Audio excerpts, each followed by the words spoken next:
up until this point, really with the exception of the last three disasters we talked about, nuclear seems pretty great, right? It doesn't release CO2, not that many people die from it, a couple people get irradiated. But really, one of the biggest problems when it comes to nuclear power is what do we do with the waste? So we've seen this as a problem for lots of industries that generate energy. In the case of coal, we saw coal ash, right? Coal ash is a huge problem.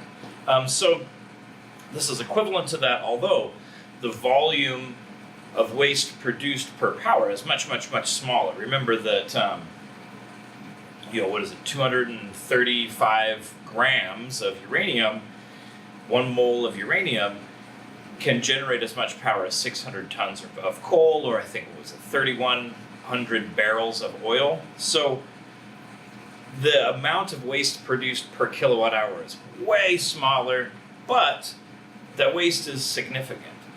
So let's take a look at this. We've already seen this diagram, but I wanted to show it to you to kind of remind ourselves, thinking about the decay reaction, what's happening here. So that uranium-235 atom is absorbing a neutron and breaking and producing fission products. Previously, we really actually focused on the neutrons that went shooting out and caused the chain reaction, but now we're talking about the waste. And so we had previously kind of ignored these fission products, and actually some of these diagrams don't include the fission products, right? They're just kind of, that's not uranium anymore, so we don't care.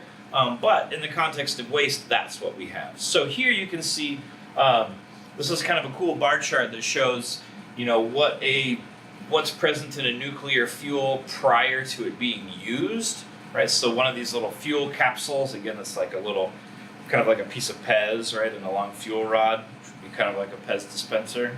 I don't know if anyone eats Pez anymore. But on the right-hand side, you can actually see that still you have a lot of uranium-238, but there are a lot of intermediate products that themselves are incredibly radioactive. So in this right-hand column, we have cesium, krypton, lots of other things. But one of the biggest things that forms is actually plutonium. So plutonium is also a fissionable product, meaning that you can process this, separate out certain isotopes of plutonium, and in that case, create fission, just like we had done before. So that's fairly easy to do with plutonium, which is one of the things that scares the hell out of people because you can make a nuclear weapon with plutonium. So if a kind of barrel of radioactive waste or nuclear waste were to find its way into the wrong hands, with the right instrumentation, with the right apparatus, you could actually separate the plutonium, you could concentrate that plutonium, and you could make a nuclear weapon. So again, red flags, right? It scares the hell out of people, and let's say human fear is the perfect market, right? You just scare someone, and you can sell them all kinds of stuff if they're scared enough, or talk them out of something like nuclear power.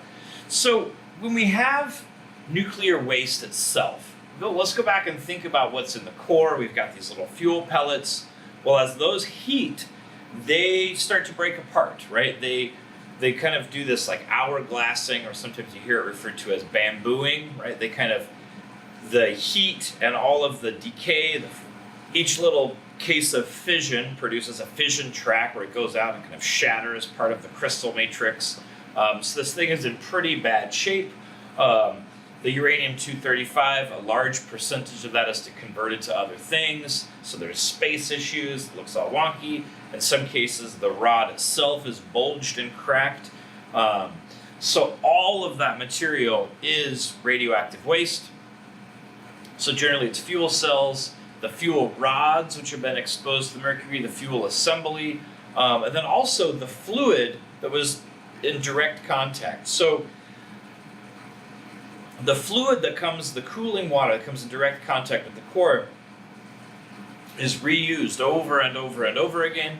So contrary to popular belief, a minority of radioactive waste is actually a fluid. It's usually solid material, right? So again, this episode of The Simpsons where they're pouring this like glowing radioactive waste into a tree in a local park, that's really a misnomer, right? That's not exactly how it works. When we think about how radioactive decay occurs, we have what's called a decay curve. So this decay curve shows us how much of our initial parent, in this case uranium-235, is depleting and producing daughter products. And actually at 50%, that's a term that we use, or that's where we use the term half-life. It's got this cool little lambda symbol for half-life. So at 1 half-life, we have 50% of our material left. And depending on what sort of isotope we're talking about, the half-life could be days or years or even millions of years. But the reason why I'm showing you this is that after 2 half-lives, it's now decayed to 25%. And after 3 half-lives, we're at 12.5%. So that would be what, 6.25 at 4 half-lives, and so on. So as we progress through time, the actual number of atoms that are undergoing radioactive decay gets less, which is why a nuclear fuel is only good for about 3 years, right? And during those first 3 years, it's producing more heat. So if we were to go back to our model, and let's say our half-life is 2 years long. So in the first 2 years, 50% of those atoms will decay, which means 50% of those reactions produce heat. And then as we go into 2 half-lives, so year 4, in this case, only 25% produced heat. And now 12.5%, 6.25%. So the amount of heat and the amount of radioactivity generated decays over time. So the reason why I'm thinking about this decay curve and drawing this all out is that radioactive fuel is good for 3 years. Then after that, it's packaged up and essentially put in a barrel. But it's still fairly young. So fresh radioactive fuel is really what people would call hot. It's really radioactive. It's still very dangerous. And oftentimes it's put in what we call cold or wet storage. So it's packed up in barrels and stored underwater. And as those neutrons are kind of cruising out, that's radioactive decay is still occurring. The water is slowing down and absorbing those neutrons. So this is a really safe way to store radioactive waste. But again, we don't need to store it here forever, right? So when it's fresh waste, it's pretty hot, and it's going to need to cool off for a while, let that decay reaction to start abating. And so wet storage might be 3 to 5 years. And at that point, we would take it out of the water because it's kind of further down the decay rate here, the decay curve here. It's less dangerous. And we oftentimes, at least in the modern world, we put it in what we call dry cask. So in dry cask storage, you can see here, these are some dry cask storage bins. This is essentially on site, which, as you can imagine, is pretty terrible because we just talked about the potential of plutonium and this getting into the wrong hands. If you were to go and raid a nuclear power facility, you'd find that there's dry cask on-site storage of radioactive waste. Herein lies the problem. There is no real long-term storage plan. In New Mexico, there's a small nuclear storage facility, and there are a couple of scattered, but we don't have anywhere where we can send our nation's radioactive or nuclear waste and have it stored for a long term. Generally, the number that people come up with, I think this was highlighted in your reading about new nukes, your Stuart Brand reading.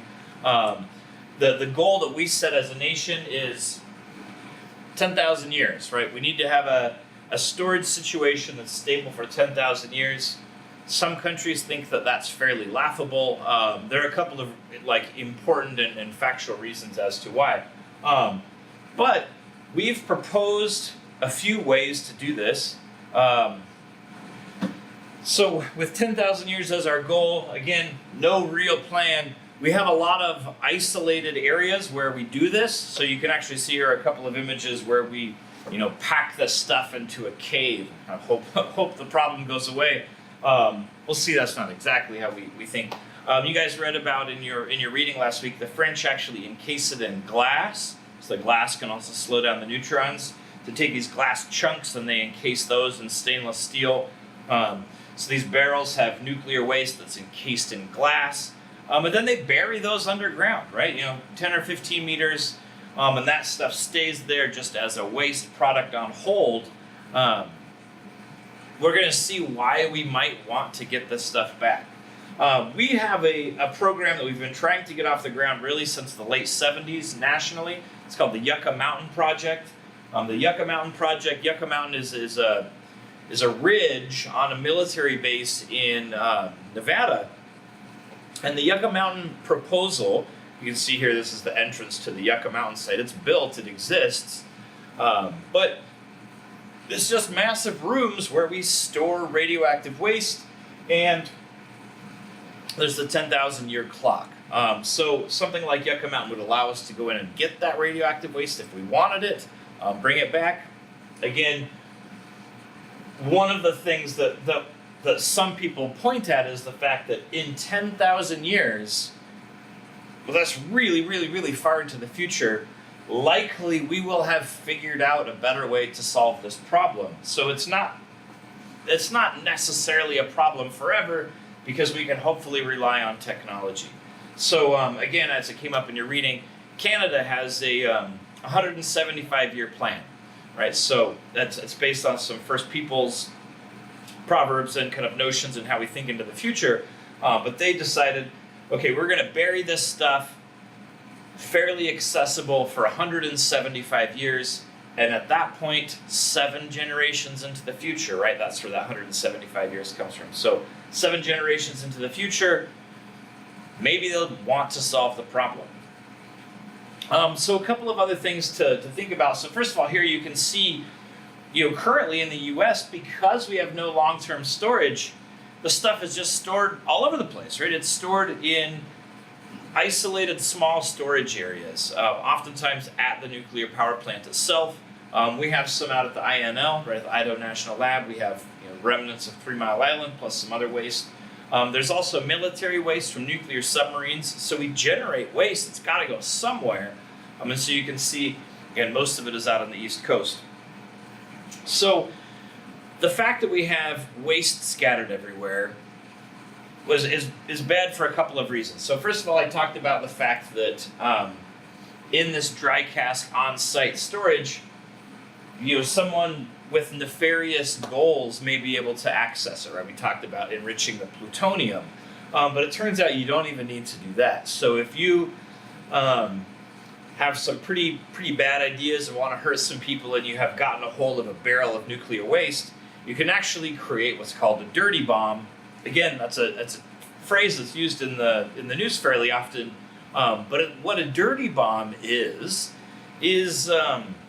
it's a conventional explosive. It's just a high-powered explosive, a regular bomb, improvised explosive device, like an IED or something like that, right? They're fairly powerful explosives, and that's encased with general nuclear waste. And so as the bomb explodes, it basically vaporizes this waste and creates a cloud of radioactive contamination in addition to the explosion of the bomb itself. So you've just scattered nuclear waste over an area, and that also scares the hell out of people. And let's not forget, human fear is the perfect market, right? That will stop people from doing anything if you scare them. So nuclear waste is an issue, whether we bury it, whether we store it on site. One of the things that becomes really interesting to think about is we can recycle it. So we officially stopped our program. I think the Carter administration stopped our nuclear re-enrichment program, so taking this waste, reprocessing it, and actually using it as fuel again. Many countries do this, not all, but many, Japan, Germany, so lots of European countries that do this, actually reprocess their spent fuel and use it as fuel again. That kind of kicks the can down the road a little bit. You can actually see here's a great diagram that can allow you to kind of think through that. So in a way, this diagram here kind of summarizes everything we've talked about so far. So you can see we've got the recovery of the uranium in the first place, enriched uranium as we go kind of up in the orange on this diagram. The brown, that's the wasted 238, so that's depleted uranium. And then we've got the fuel use, we've got the reactor, we set it in a pool, in a dry cask storage, and then at that point we either run it off to disposal, you can see in this kind of blue line, or we reprocess it, and that kind of gets us fresh uranium, or we could even make plutonium fuels. So we are sniffing around the idea of reprocessing now. Hopefully we'll see that as something that develops in the future, but really that helps solve a lot of the nuclear waste issues, the fact that we haven't allowed it to be reused, but maybe that is one of the best solutions to the problem.